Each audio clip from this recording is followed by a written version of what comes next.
আমি আজি প্ৰায় 20 দিনমানৰ আগত আমাৰ যি ডিষ্ট্ৰিক্ট লেবাৰ কমিশ্যনাৰ আৰু আমাৰ SP ছাৰ DC ছাৰক আমি মেমৰেণ্ডাম দিছিলোঁ আৰু নুমলীগড় ৰিফাইনেৰী ঊৰ্ধ্বতম কৰ্তৃপক্ষকো আমি লেটাৰ যোগে আমি জনাইছিলোঁ যে আমাৰ লগত কিছুমান অনিয়ম চলি আছে, যিকেইটা অনিয়ম কোনো কাৰণতে কোনো কালে আমি মানি ল'ব নোৱাৰোঁ। আৰু তেখেতসকলে আজি 20টা দিন পাৰ হৈ যোৱাৰ পিছত তেখেতসকলে আমাক কোনো ধৰণৰ উত্তৰ নিদিয়াত আজি আমাৰ চালকসকল ক্ষুণ্ণ হৈ পৰিছে, ক্ষুব্ধ হৈ পৰিছে।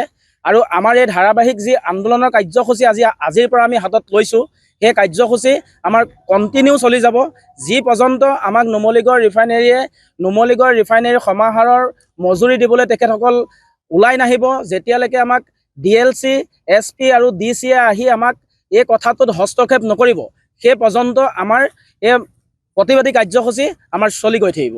দিনে ৰাতিয়ে আমি অবিৰতভাৱে আমি এই কাৰ্যসূচী চলাই যাম।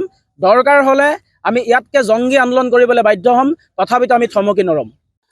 হয়, আপোনালোকে ইতিমধ্যে গম পায় যে অসম মটৰ চালক সন্থাই আজি প্ৰায় 7 বছৰৰ পৰা আমাৰ নিজৰ প্ৰাপ্যৰ কাৰণে আমি প্ৰতিবাদ কৰি আহি আছোঁ, কিন্তু আজিলৈকে আমি সফল হ'ব পৰা নাই। আজি আমি এটা কথা স্পষ্ট কৰিব বিচাৰিছোঁ, আমাৰ 3টা দাবী আছে। আমাৰ এটা দাবী হৈছে, প্ৰথম দাবীটো হৈছে আমাৰ চালকসকলক, যিসকল চালকে কোম্পানী হওক বা এজেঞ্চি আণ্ডাৰত গাড়ী চলাই আছে, এই চালকসকলক যেতিয়ালৈকে এজ পাৰ NR ৰেট নিদিব তেতিয়ালৈকে কিন্তু আমাৰ প্ৰতিবাদ চলি থাকিব। দ্বিতীয়তে আমাৰ কথা হ'ল, আমাৰ যিবিলাক আমাৰ চালক ঘৰত বহি আছে পুৰণা চালক, সেই চালকসকলক প্ৰথমতে তেওঁলোকে নিযুক্তি দিব লাগিব, কোম্পানী হওক বা এজেঞ্চিয়ে হওক, তাৰ পৰা আমাৰ নতুন যদি চালক তাত আমাৰ ক'বলগীয়া নাই।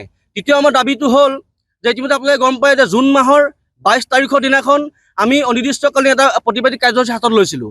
এই কাৰ্যসূচী চলি থকাৰ সময়তে এজন NIL-ৰ এমপ্লয়ে আমাৰ এই প্ৰতিবাদস্থলী তেওঁ বন্ধ কৰিব চেষ্টা কৰে।